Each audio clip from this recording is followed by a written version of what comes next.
طالبانو فحشا او منکر کوي بیا چې ته ورته وایې ولې فحشا وایي موږ پلرونو دا کارونه دا نارواوې کولې تقلید سو طالبانو کنه. نو طالبانو ورونو دلته یوه خبر بیا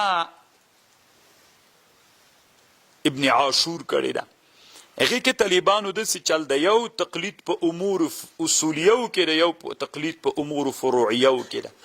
فروعي امور کې چې ته د چا تقلید کوې نو طالبانو هغه تقلید ناروا ده چې ته په دې پوهېږې چې دا زه د چا تقلید کوم دی هېڅ دلیل نه لري په ناحقه روان ده.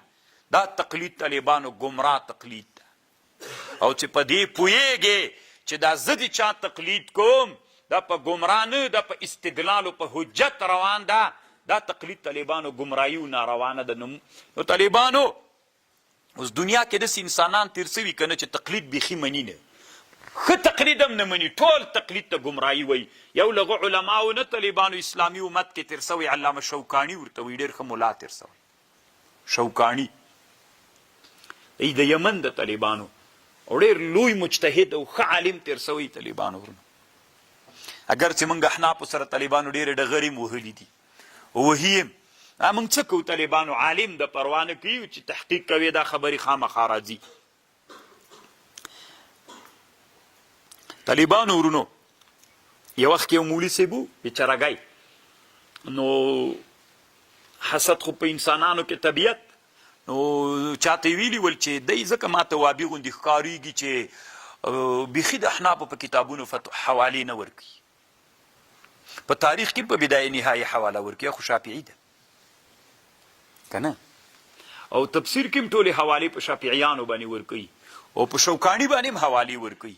نو طالبانو دی ګوګو خبر نه و چې موږ په ټولو علومو کې مقلدین نه یو. طالبانو موږ په تفسیر کې مقلدین موږ طالبانو جارالله زمخشري هم تفسیر نقل کوو. طالبانو موږ په تفسیر کې مقلدین نه یو. طالبانو موږ په تاریخ کې مقلدین نه یو. طالبانو موږ په نحو کې مقلدین نه یو. طالبانو ورونو موږ بصریان یو که طالبانو کوپیان یو کمه بلا یو. موږ طالبانو موږ هلته تقلید نه کوو هلته موږ چې کوم حق وي د اکثرو علماو رایي هلته هغه اس طالبانو په دې یو فکر وکړي موږ صرف په فروعو کې څوک یو.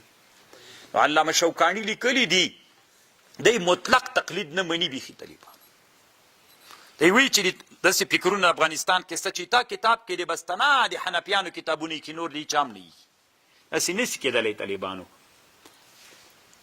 بیا د شوکاني بیخي تقلید مطلق نه ده منلی. بیا که ته ورته وایې چې شوکاني د حدیثو رجالو باندې راځئ بحث وکړو سند د طالبانو د حدیث سند د متن دا متن د طالبانو د لاندې حدثنا فلان فلان فلان دا فلان څوک ده ضعیف ده که قوي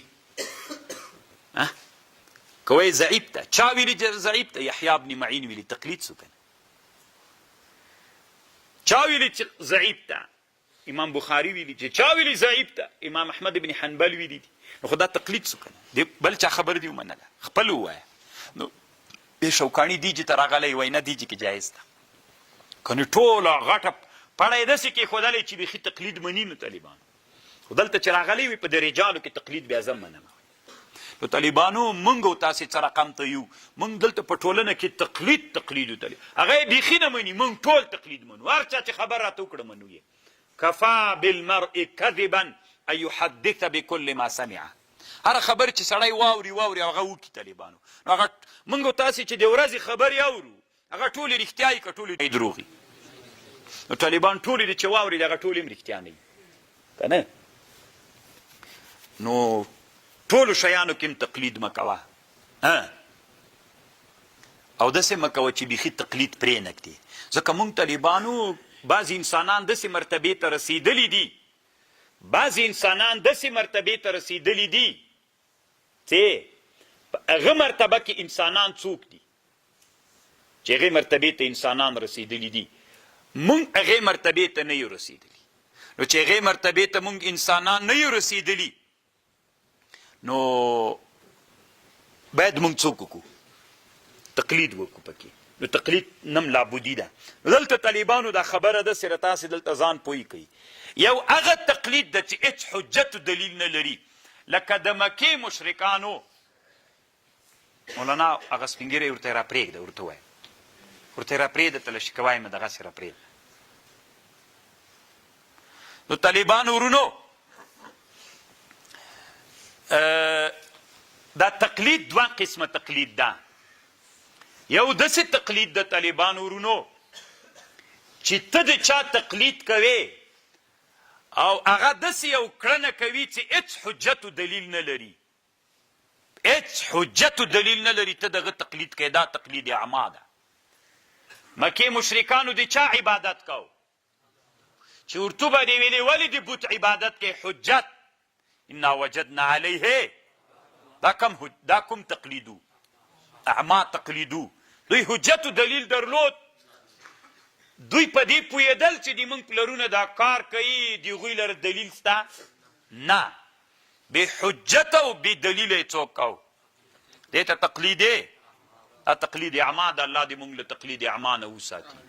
او یو طالبانو داسې تقلید ده چې هغه داسې تقلید وي چې په دې پوهېږي چې پلانکی سړی کومه خبر کوي هغه خبره له علم نه کوي، عالم د علم لري، ته بیا راجګېږې دغه څوک کوې، دغه تقلید کوې. دا تقلید طالبانو به اسلام کې څوک ده؟ دا جایز تقلید د طالبانو ورونو. دا څوک ده؟ دا جایز تقلید ده. ګورې طالبانو اوس میډیا ده، دلته په میډیا کې بعضې داسې انسانان دي د مولا په نامه باندې دي، د علماو په نامه باندې دي، او بیګا مانه چا پوښتنه وکړې او ګیرخریال یې راولېږه د زکات په اړه یو مسله بیان کړې وله. داسې خبیثان طالبانو په میډیا کې د علماو په نوم سته، نو ته دغه تقلید مه کوه. دغه مانې پوښتنه وکړه چې دی ښه وایي که بد وایي، مې بیخي اورم د سقې ته یې وګوره، پرېږده دا څه کوې، څه وایي. تقلید دپاره دا شرط ده چې ته د چا تقلید کوې دومره خو به پوهېږې چې څه وایي. دا دی چې ما ته کم خبر کوي دی د علم نه دا خبر کوي، دا تقلید بیا روا ده. او که ته بیخي په دې پوهېږې نه چې حق وایي که باطل وایي، دلیل نه وایي که بې دلیل وایي، بیا طالبانو دا تقلید اعما ده. او که حجت و دلیل موجودو دا تقلید بیا روا ده طالبانو. اوس موږ تاسې د امام ابو حنیفه مقلدین یو، یا د شافعي صاحب یا د احمد صاحب یا د مالک صاحب رحمهم الله. دوی طالبانو چې تقلید کو هره خبره کې حجت و دلیل لري که نه لري، دا طالبانو تقلید اعما نه ده. اما دلته تقلید اعما سته طالبانو ورونه چې هغه هېڅ حجت و دلیل نه لري. بس پخوانی داسې کول مونږ هم کوو. ته چې یو چاته ووایې چې ګوره د اسقاط شرطونه لري، ته چې یو چاته ووایې چې پلانکۍ مسئله اوس دا ناروغي موږ پلرونو دا کارونه کول، نو دا طالبانو تقلید اعما ده. پلرونو دې تا کول حجت سته دلیل سته نه. طالبانو ورونو په همدغه ټولنه کې داسې انسانان ول نومونه یې عبدالمناف ول که نه ول؟ په همدغه ټولنه کې طالبانو داسې انسانان ول چې نومونه یې لا تر اوسه نه و بدل کړي، موږ یې ورسره ومنو؟ نه طالبانو ورونو، دا تقلید اعما ده طالبانو.